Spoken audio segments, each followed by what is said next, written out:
today designing modern board games based on George Philly's forthcoming book, A Class in Board Game Design, Lecture 22, Stalingrad Supply Rules, Other Types of Rules. What we are going to do today is to continue with our discussion of hex and counter board games. The issue here is you have a huge family of games, lots of very different and very clever rules mechanisms, many of which are in principle transplantable to those of you who are doing computer games of different types. While some of them involve combat, and your interest may not be combat-type computer games, after all, they're only what percentage of the industry? Does anyone want to guess? Lots? 2%? Okay, someone's guessing only 2% of all computer games involve violence. I will take your word for it. Having said that, there's a lot of good stuff out there which would be applicable to other types of games. For example, the board games that do various sorts of resource management, various sorts of command and control issues, we're talking about that today. Well, that propagates across. First, what I'm going to do, though, is to continue with the discussion of Stalingrad. We talked last time about stacking. We talked about combat. We talked a bit about movement. There are some other sorts of rules that come in that involve, in particular, logistics and supply and, new stuff coming onto the board, production. The Stalingrad issue on supply is that you have a military unit which, up through World War I, meant you were hauling huge tonnages of stuff to feed the horses and much more modest tonnages of stuff to feed the men, supply ammunition, and all the other things. In World War II, this changed a bit. You're now hauling gasoline instead of forage, but the tonnage is vastly less. Well, World War II for the American Army, anyhow. Recall that in the other theaters, for all that the Germans would talk about tanks and trucks and such, almost the entire German army, except a small number of armored divisions, used horse and oxen-drawn transport for everything. The Russians were in a similar boat, except to the extent they were getting trucks from us, and they had their own truck production. Well, having said that, the general issue is that if you surround people after a peace, they run out of food, they run out of ammunition, and they either starve to death or surrender.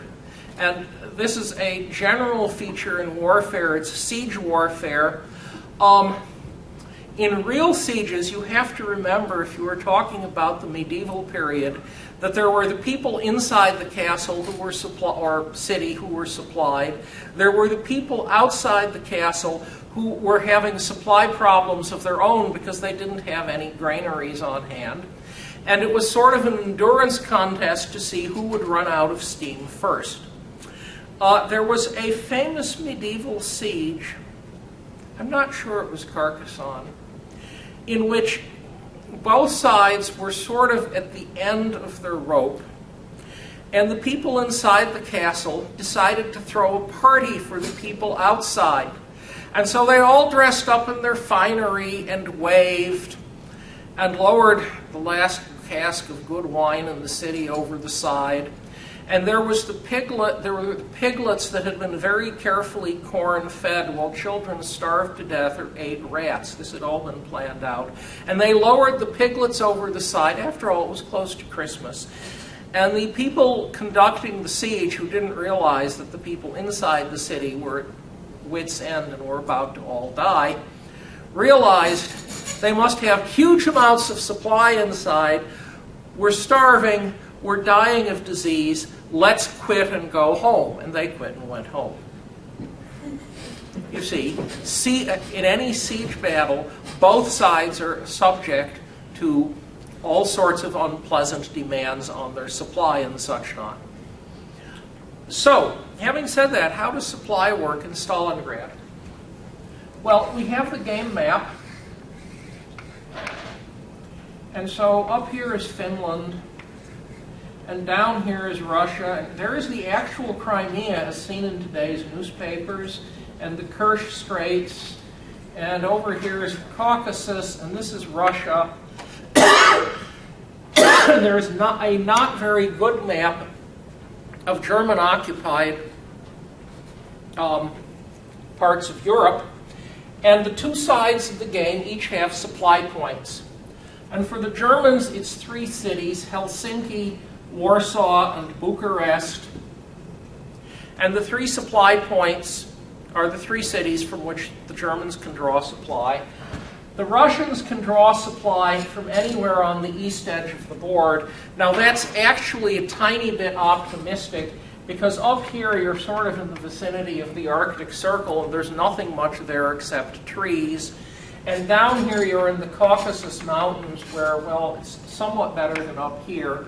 Nonetheless, you could draw supply in principle from off-board from an extremely large amount of Russia that you do not see on the map. The rule is as follows. We have a unit counter here. It's on a hexagon. And the unit counter must be able to trace, let's pretend this is a Russian unit counter, a line of hexagons to the supply point, which for the Russian is the east edge of the board. For the German, here's a German unit, also on its own hexagon. And the German must be able to trace a supply line either to Warsaw or Bucharest, or, there's no limitation on path, Helsinki. And if you do not have a supply line, you have 2 complete turns. 2 of your own turns, 2 of the other guy's turns, to restore the supply line. If you don't restore the supply line, you're removed from the map.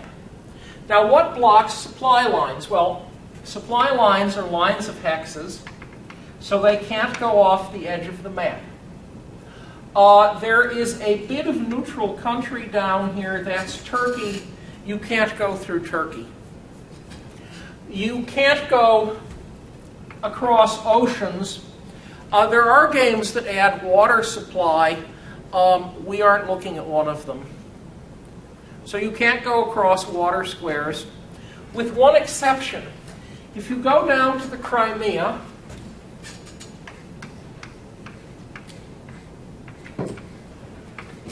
I'm drawing 2 adjoining hexagons, and here is a piece of the Crimea, and here is a piece of Russia.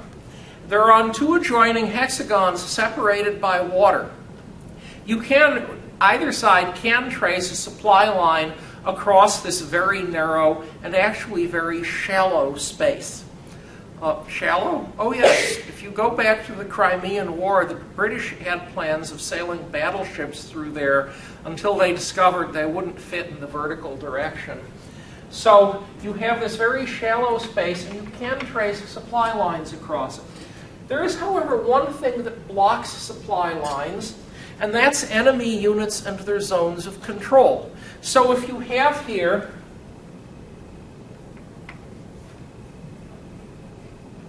here's a hexagon with a German unit on it. First of all, you can't trace the supply line through the German unit. And second of all, because the German unit has its zone of control on its neighboring hexes, you can't trace the supply line through the German unit to the supply point. So it is in principle possible in the game to create pockets in which you have surrounded units of the other side, and if you wait a bit, they will starve to death. As a practical matter, this is fairly difficult to pull off. I have seen it done under the rules. It is fairly difficult to pull off, except in a few restricted circumstances. For example, here is the Gulf of Riga. Here are Russians defending here, and there's a peninsula here. And under some conditions, Russians can find them retreated off themselves, retreated into this area where they are now trapped behind the German lines, out of supply, and there's no easy way for them to get supply back. So that is approximately the supply rule. For the Germans, the requirement on supply is that the 3 replacement cities you have to trace a supply line up to them. Now, there's some other isolation rules though, but before I discuss them, I'm going to discuss replacements. That is, this is a combat game. Both sides are losing units as the war goes on. If you did not have any process for bringing units onto the map or introducing new units, eventually one side or the other would simply run out of units. And if you do the total, you will discover that at the start of the game, the Germans have just short of 250 combat factors. The Russians have about 150. Even if losses were even, which they won't be under this condition, because the stronger forces causes casualties faster than the weaker one does. After a peace, the Russians have run out of army and aren't there anymore. So what do? We have replacements. And the notion of replacement, and there's two sorts of replacements actually. There are what are called reinforcements, and there are replacements. And these are the two basic rules mechanisms. The notion of reinforcements is that you have military unit counters that were not on the map at the start of the game, but as the game goes on, they're introduced. And so, for example, if you were playing one of the larger scale versions of this same campaign, there is a Russian army that is on the map at the start of the board, but over the next 2 or 3 months, they call up reserves, they move units from Siberia, they do all these things, and they've brought onto the map 2 or 3 additional armies as large as the first. The Germans noticed this about September, that as far as they could tell, based on their pre-war intelligence, they had wiped out the entire Russian army twice, and it was still in front of them. And then they began to suspect that their estimate of Russian strength wasn't real accurate. It was a little too late for them at that point. What a shame. However, having said that, reinforcements are new units. Replacements are some sort of numerical supply of stuff, and the replacement factors show up as you lost stuff, but you get it back. And you can imagine in an economic game, if I am playing a college game and I am paying money to the school for credits, at some point they are handing financial aid or jobs or something to you, so you have a way to pay more tuition. Well, I hope you have a way to pay tuition. If you don't, I will starve eventually. Sooner or later, I will starve to death, so please do pay tuition. Having said that, Stalingrad has a very tiny number of reinforcements that show up in the second year, and it has a very large number of replacements. The Germans, if they hold Warsaw, get 4 defense factors a turn. The Russians, for the cities of Leningrad, well, it's not Leningrad anymore. In fact, it has not been Leningrad for some of you since roughly you were born. The city that is now Petrograd, St. Petersburg, was then Leningrad. And then there was the city of Moscow, which is still Moscow. And then there is the city of Stalingrad, except way back in the 70s, the Russians noted that Stalin was one of the greatest butchers of all times, and renames Stalingrad and everything associated with him, and Stalingrad is now Volgograd. And for each of these that the Russians hold, let's see, the game starts in June 41, and starting in September, the Russians get 4 defense factors a turn for each of those 3 cities, and then if they survive until December, 4 goes to 5, and if they survive to the next May, that's May 42, the 5 goes to 6. And so at some point, the Russians are from bringing on nothing at the start of the game, the Russians are bringing on a significant number of units each turn. Now, how do the replacement factors work? Well, first of all, you can save them. which is important if you're the Germans because all of the units you would like to bring back from the dead are worth 5, 6, 7, 8 defense factors. If you couldn't save defense factors, those units would be gone forever, and your position would be quite challenging.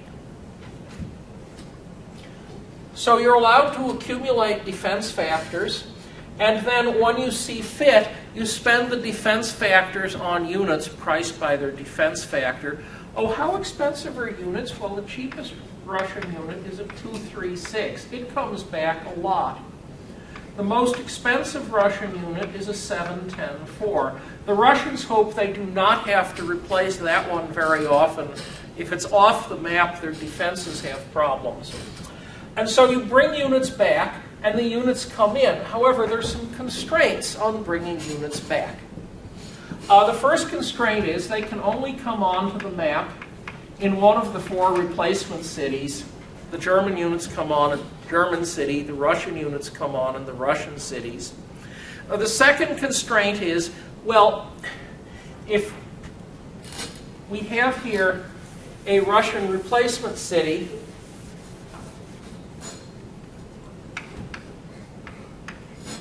it only works as a replacement city if there is no German unit next to it. If at the start of the Russian turn there is a German unit parked next to it, the Germans made an attack of some sort, and somehow, or whatever, and somehow the Germans have managed to get a unit next to this city, it does not function as a replacement city. You can't bring on units there, which could be very annoying and inconvenient. And in addition to you can't bring on units there, it does not contribute any defense factors. And suddenly, because there's a German unit next to it, the rate at which the Russians are getting replacements goes down. Well, in addition to that, and we will do this for the city of Leningrad, the city of Leningrad has the interesting feature that it's got water on some sides of it, and the other cities are the same way. The German city does not have the features I'm about to tell you about because it's a supply source. And there are now 2 issues. The first issue is, just as you can isolate a city, a combat unit, cut it off from supply, so also you can isolate a city. So if there is a German unit parked here, 2 squares out, and another German unit parked here, well, it's got zones of control there. This German unit has a zone of control there. There's some squares that are full of water where you cannot run a supply line. And guess what? The city of Leningrad is now cut off from supply.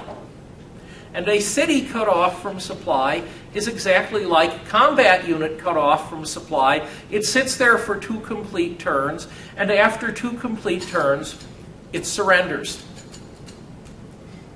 And when it surrenders, it takes with it any Russian combat units that are isolated with it, including the combat units that have not been isolated for 2 turns because they got inside the zone of isolation or were brought on as replacements. So if you can cut off the city's supply and you wait 2 complete turns, it's gone. This comes up with Leningrad fairly often. It can come up late in the game if the defending lines have fallen apart and things become rather complicated. There is, however, a third rule beyond G. We're isolated, we're cut off from supply. It is also possible, if you have enough German units, to surround the city with zones of control. I have never seen this done. It seems to me I have never seen this done really seriously except for Leningrad. If you surround the city with zones of control, notice that means you need zones of control in these water squares.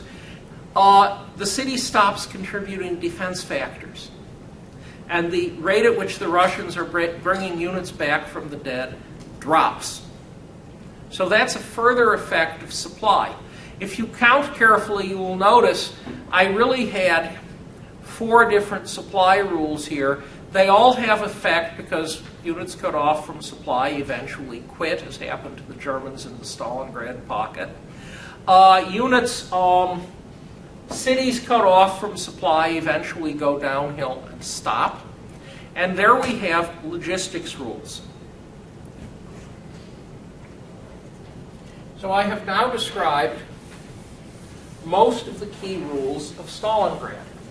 You have all picked up, since it was sort of on the list, buy it. It's much less than the sales tax on buying a physics book. Well, it is, if you look at the prices. If you have picked up Stalingrad for beginners, I go through all the rules in more detail. If you go to YouTube and look at my Wargame design class, early on, I've sent you the list of videos numbers.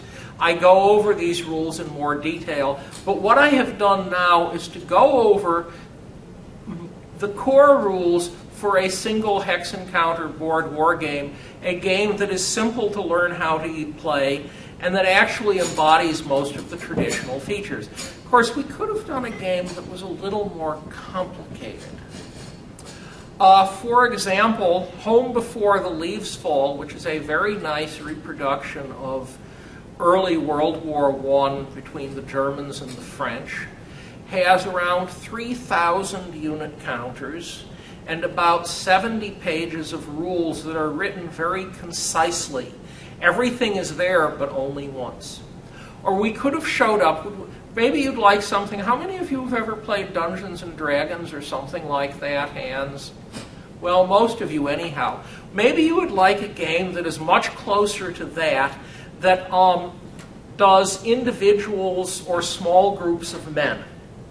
And so we could play something like Advanced Squad Leader. Advanced Squad Leader, there is a basic rules book. It comes to 140 pages of fine print.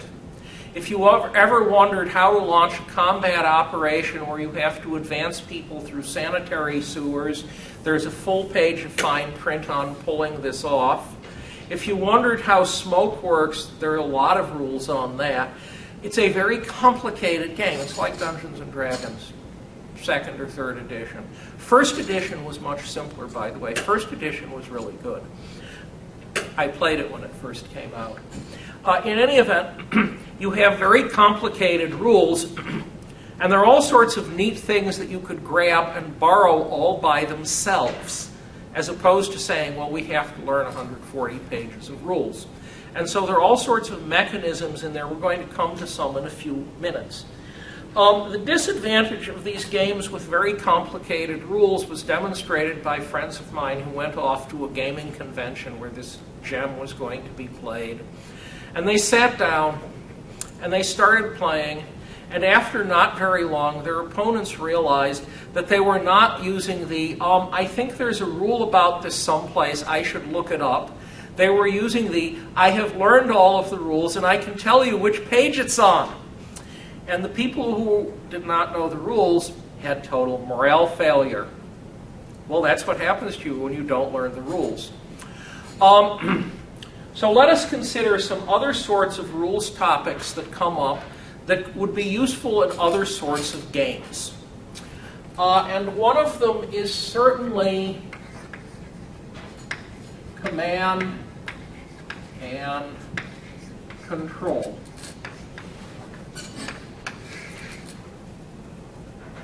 Command and control rules are why real-time simulations are not realistic, because they don't correspond to the way things are done in the real world.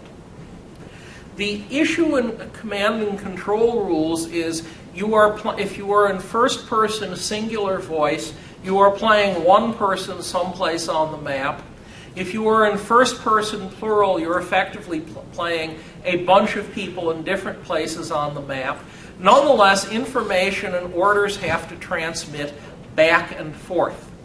And because there are command and control rules and restrictions imposed by command and control rules, you can't just do anything you want. So let us consider some examples of command and control rules of different sorts.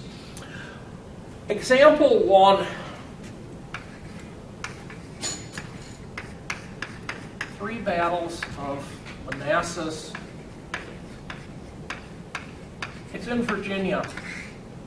How many of you have ever heard of the place? Okay, that's pretty good.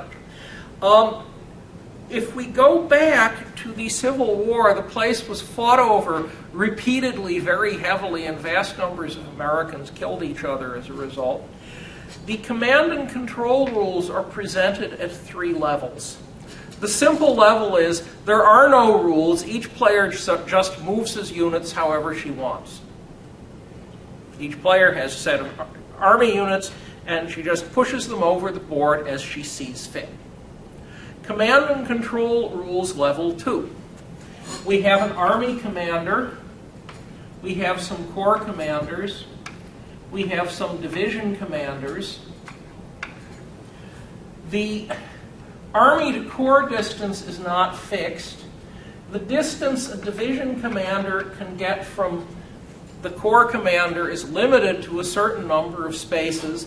And if the number of spaces is exceeded, the division commander, like a small child who realizes mommy is not immediately next to him, starts running very fast in mommy's direction and ignores other issues until the unit is within the comfort distance, which is about 10 movement points. I said movement points because they're costs for moving on road, swamp, forest, whatever. There are movement costs, and the distance is in movement points. Downhill from the division commanders, there are also the actual combat units, the brigades and regiments, and the brigades and regiments will not stray very far from their division commanders, not more than another 4 movement points. And so if the corps commander moves in the wrong direction, suddenly there's this group of units he has out where he moved away from them, and they all start running towards him, ignoring what is going on around them until they've gotten back into command and control distance.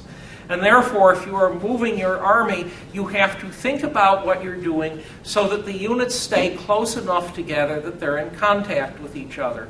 Now, what is contact? Well, under modern conditions, under period conditions, I should say, contact was basically either a runner carrying orders or usually an officer or junior officer on horseback moving orders around, perhaps written orders, perhaps spoken orders.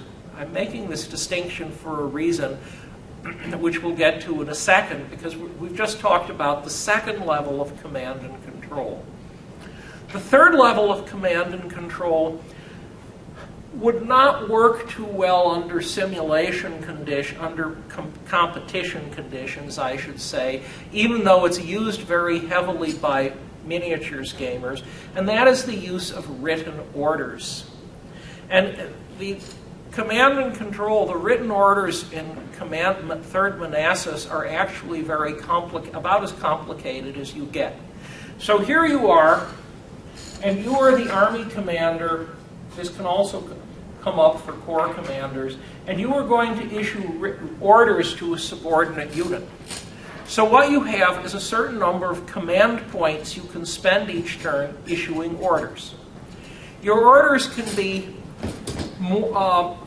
written, or they can be spoken, meaning you tell your orderly what they are supposed to tell the officer. The orderly, if he's well trained, repeats exactly what was said and then heads off to give the orders. Written is much safer. The orders can be more forceful or less forceful. The more forceful they are, the more command points you have to expend. Then the orders can be simple or complex. Simple orders are orders in which there is the reasonable expectation that the people carrying them out will not get shot at. Complex orders, they're going to get shot at. And the orders would be, for example, advance on the big hill and set up defense lines around the White House. So there's a set of orders. Okay, so we have issued the orders on a turn. We now insert the orders into the logbook and compute how many turns it will take the orders to reach the people at the far end. And now we have to wait that number of turns for the orders to get there. When the orders do get there, you hit the complication. This also comes up in Home Before the Leaves Fall, that your subordinate commanders have minds of their own.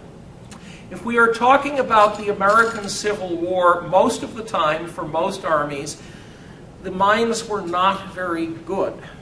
The junior commanders were political appointees. They were friends of the governor of some state.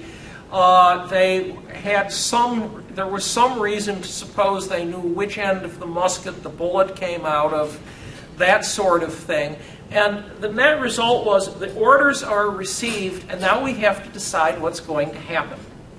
And perhaps the orders will be misunderstood, in which case they don't do anything. And perhaps the orders will be received and acted upon, in which case they're acted upon. And perhaps there will, for whatever reasons, be delay because the commander on the ground decides he has to do something before he can carry his orders out. This was a major cause of losing Civil War battles for both sides. And so you have to start rolling dice until you get the right die roll to get the orders carried out. To make life more interesting, the junior commanders, remember I said they had minds of their own? Well, one of the things you can do, if you want, is to take an initiative role, in which case the junior commander, instead of sitting there waiting for orders, does something on his own initiative. The enemy is standing there and we can hit him straight in the flank, and instead of waiting for orders, the junior commander acts. Now, if you've been sending the junior commander lots of very forceful orders, you've sort of beaten the initiative out of him and he'll just sit there. But if you haven't been, the junior commander will actually act. There is a little hazard of this, though. The little hazard of this is that every so often the junior commander will do something massively stupid. And this is covered by what is described as the loose cannon rule. There is a die roll for initiative. And the junior commander, in order to take the initiative, needs a number that is less than how often he's been sent nasty orders, minus the square of his own command rating. It's the only game I've ever seen in which you have to square a number to do this. But if he really rolls badly, what instead happens is that the enemy player gets to move all of his units as he sees fit for one turn. And you might say, oh, he'll cause this people to retreat. The other example, though, let us return back to the Battle of Gettysburg. And here roughly was the Union line forming up. And here was General Sickles at one end of the line. And General Sickles had the bright idea that he should throw his forces out like this to save the Union Army. His critics are of the opinion that he threw his units out in an extra line where the Confederates could hit them with overwhelming odds and beat them into the ground, and that he almost wrecked the Union Army. Sickles spent the rest of his life, he was a real character, Sickles spent the rest of his life attempting to prove that he'd done the right thing. And since he and friends of his did the memorial monuments at Gettysburg, of which there are a huge number, if you trace the monuments, you would think be sure he was a great military genius. And he was also more than a bit of a character. At one point before the war, he concluded that Francis Scott Key's grandson was having an affair with his much younger and extremely attractive wife. And so he walked up to the gentleman and shot him dead and was tried for this. Well, we were in a different era, and there was no conviction. I mean, this is the way the world was at that time. It was a very different world. So I have now described a very complicated set of command and control rules, which, however, very much resemble the problems you would really have if you were a military commander of that time. On the bright side, you were before the invention of radio, and therefore you are not in the position of someone on the ground in Vietnam where you are trying to conduct a platoon or company action, and the President of the United States or General Westmoreland or someone is on the radio trying to tell you what to do, even though they have no idea of what is in front of you. The World War II Germans had this problem on occasion too. As communications get better, the temptation of people way, way up the chain of command to give orders that sometimes make less sense than you would hope greatly increases. That's the way the world is. Okay, so we've discussed command and control rules. What other sorts of rules are there? Well, there are more elaborate production rules. I will usually point at a computer game, Space Empires. It's a turn-based computer game. And Space Empires gives you extremely elaborate production rules. You have 3 types of raw materials. You have to build mines. It's sort of like Puerto Rico in that respect. You have to build processing plants to produce them. Then when you have processing plants, you're going to be building more processing plants, spaceships that have components, all these other things, and they're all made of different ratios of these materials. So you sit there and you have to be sure you have enough of the things for whatever it is you want to produce. And there's then a second layer where the materials are being turned into spaceship parts or whatever, and there are different production streams that will actually produce all of these things as you tell them to as the resources are used up. So you have somewhat more elaborate production than simply, gee, I spend money, I get another rum refinery, whatever. There are no rum refineries in Puerto Rico, curiously enough. The rum was refined here in New England, in large part. We had hardwood for fire to drive the stills, after all. Having said that, you can have more or less complicated production. You can also have production delays. That is, you say, we are going to build X, and X does not show up immediately. And so you can have production tracks and the production spiral in which pardon me, you pay the cost to produce something, and it is now sitting on a time delay track, and it marches along the track, and eventually it comes off the far end of the track and is produced. And if you have a clever game like the old SPI World War II game, after you've produced the first one, it gets easier to produce the next one, and the next 2, and the next 4.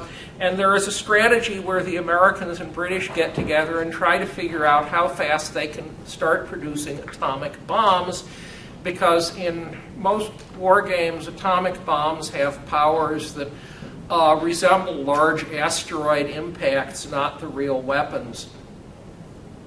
So those are command and control rules. They're production rules. It is possible to do games based on limited intelligence. That is, you do not see exactly what everything that the opponent has on the board.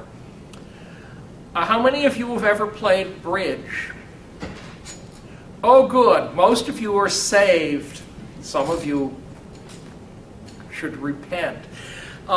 In any event, if you are playing bridge, it's a limited intelligence game, or poker is the same way. You cannot see what cards the enemy has. If you have a naval warfare game, you can't, unless you're in the period where we have satellite reconnaissance, tell where all the enemy ships are. You have to hunt for them, and you need rules to cover how you're going to do this, and you can have substantial challenges. So that's limited intelligence. You can upgrade the transportation rules. Stalingrad, yeah, you have railroads. You move on to the railroad, you get a 10-square rail bonus.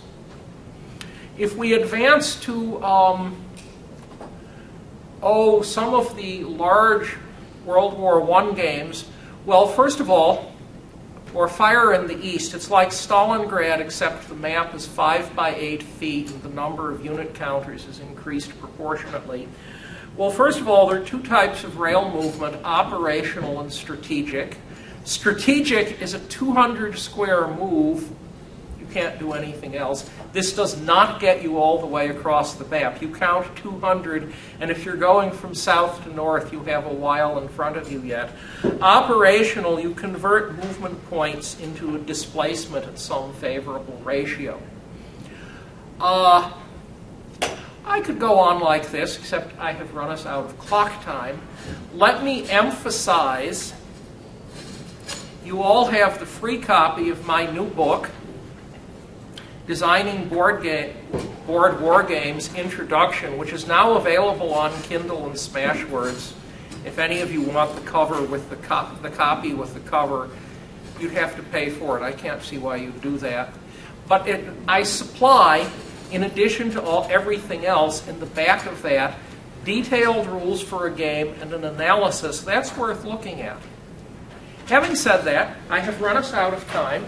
I have failed to put any of you to sleep. I must be getting old and tired, if I can't bore anyone to death.